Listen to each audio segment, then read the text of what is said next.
Hello children, welcome back to your online class. Children, before starting our class, I will repeat some instructions. Children, whenever you send your assignments, kindly mention your name, class and assignment number. Okay, and before sending your assignment, just check it that what you are sending and whom you are sending. Means sometimes your assignments are unreadable, the pictures are not clear, and sometimes what some students are doing, they are sending the biology assignments to the physics teacher. So don't do that. Also send your complete homework. Means whatever is given, just read the questions carefully and do the complete work and then send it to the teacher, subject teacher. Okay. So sometimes what you are doing only though you are sending only those questions which you are doing in your fair notebook, and the what you are doing in your workbook, that you are not sending. So don't do that and send your complete assignment to the teacher. Okay, so let's start our class. So class 7, today we are going to start a new chapter, chapter 5, heat. And our learning objectives are definition of heat, so that you can define the heat. Second, different units of temperature. Then effects of heat, method of heat transfer and thermos flask. Children, today you will get a small introduction about the chapter, and after that we will solve the objective type questions of our previous chapter, that is light energy. Many of you have done them correctly, but some students needed corrections, so that we will solve that, and you do the correction in your books if any mistake is there. So children, when we hear about heat, first of all, what comes in our mind? A feeling of warmth. So heat is a form of energy which excites in us a sensation of warmth. Okay, then it is the difference in temperature of two bodies which causes heat to flow between them, and it flows from a body at a higher temperature to a body at a lower temperature. The concept of temperature is rooted in qualitative ideas of hot and cold based on our sense of touch. A body that feels hot usually has a higher temperature than the same body when it feels cold. For example, if you touch a ice cube, okay, if you touch an ice cube, you feel cold. This is due to the fact that heat from your hand, which is at a higher temperature, flows into the ice cube, which is at a lower temperature. And when you put your hand into warm water, you feel warm. Now the heat flows from your from the warm water into your hand, because the water is at a higher temperature than your hand. We can feel the heat by the temperature effect it produces. When heat is given to a substance, its temperature increases and it becomes hotter. When heat is removed from a substance, then its temperature decreases and it becomes cold. And the SI unit of heat is Joule. It is represented by J. Children, what I said, the concept of temperature is the idea of hot and cold based on our sense of touch. Means we usually decide whether an object is hot or cold just by touching it. But sometimes our sense of touch is not reliable in telling us whether an object is really hot or cold. It will be more clear by an activity which is given in your book. You can do this in your home. Okay, take 3 bowls. In one bowl you put cold water. In second bowl you put hot water, not too much hot, bearable. Okay, and in third bowl you put lukewarm water. Now what you have to do?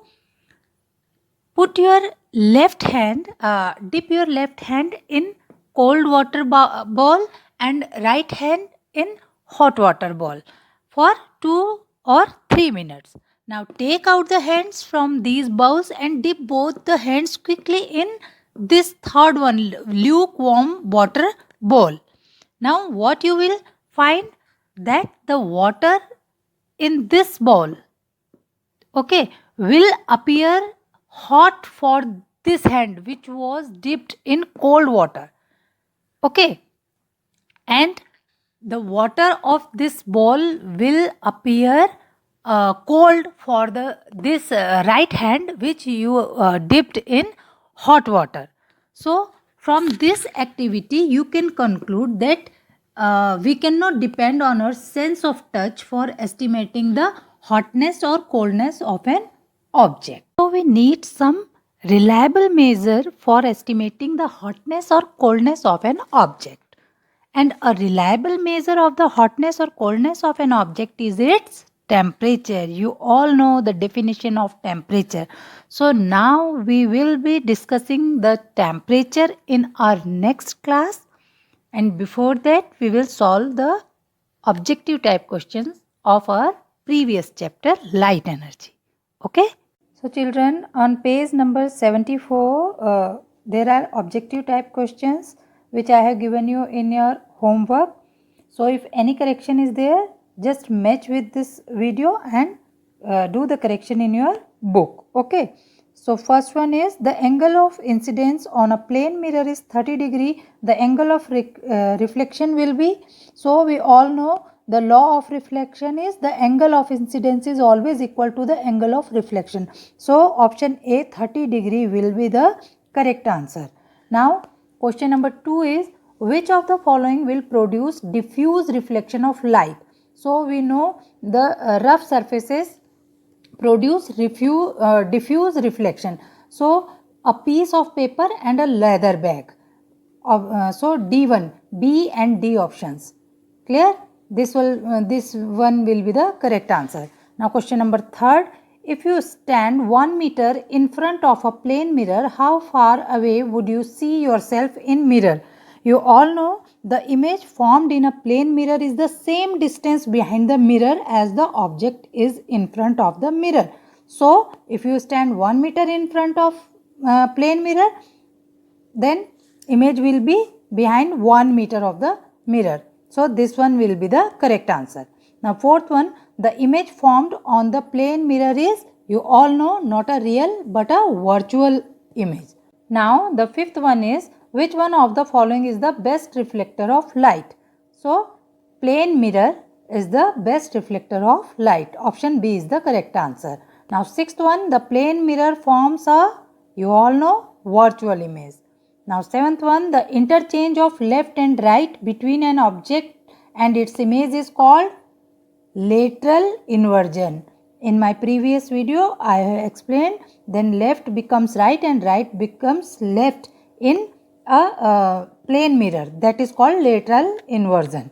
Now next one is the primary colors are, this portion we have not done but you can tick the correct answer, blue, green and red. Now write true for true, T for true and F for false. First one is the bouncing back of light into its original medium after striking a surface is called refraction of light. This is false because this is called reflection of light. Okay. Now second one is when a parallel beam of light strikes a rough surface, the light rays reflect in different directions producing diffused reflection.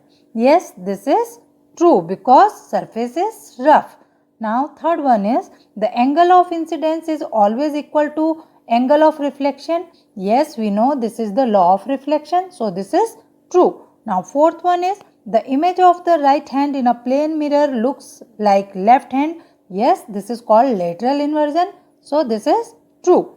Now fifth one is a virtual image may be inverted or erect. No, this is false because a virtual image is always erect, that is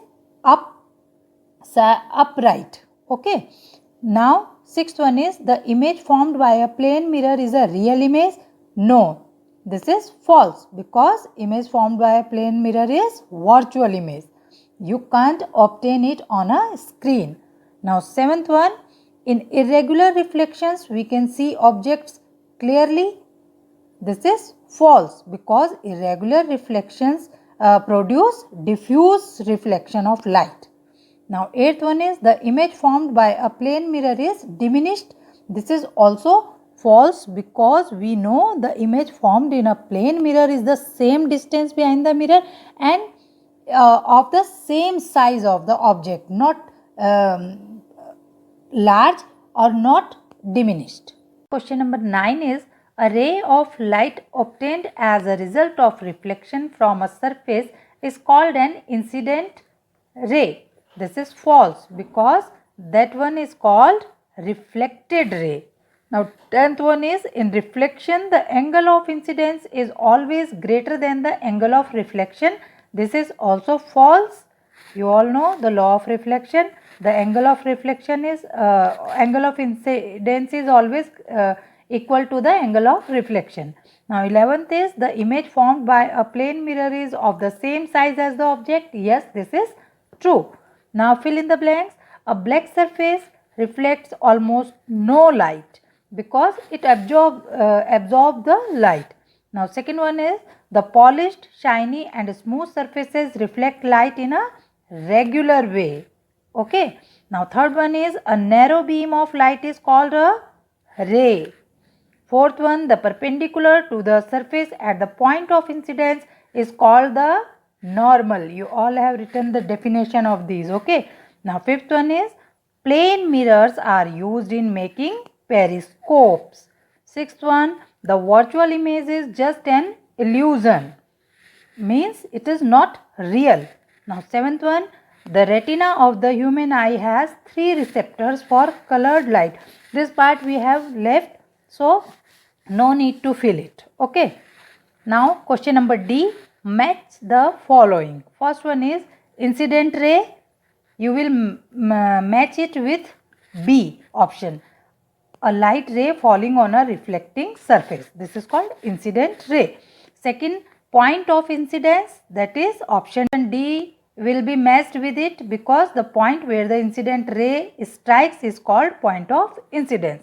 Now third one, normal, you will match it with option A, a line drawn perpendicular to the reflecting surface at the point of incidence is called normal. So fourth one is reflected ray, it will be matched with G, ray of light that returns back. Now fifth one, angle of incidence, you will match it with option C, angle between the normal and the incidence ray. Now sixth one, angle of reflection, you will match it with the option E, angle between the normal and reflected rays. And last one is reflecting surface. Yes, this will be F, a polished surface which can reflect back the rays of light. That will be reflecting surface. So I have told you all the answers, just match them with your answers, and if any correction is needed, just do it so that you can do it correctly in your term exams or final exams. Okay. So till our next class, thank you and bye bye.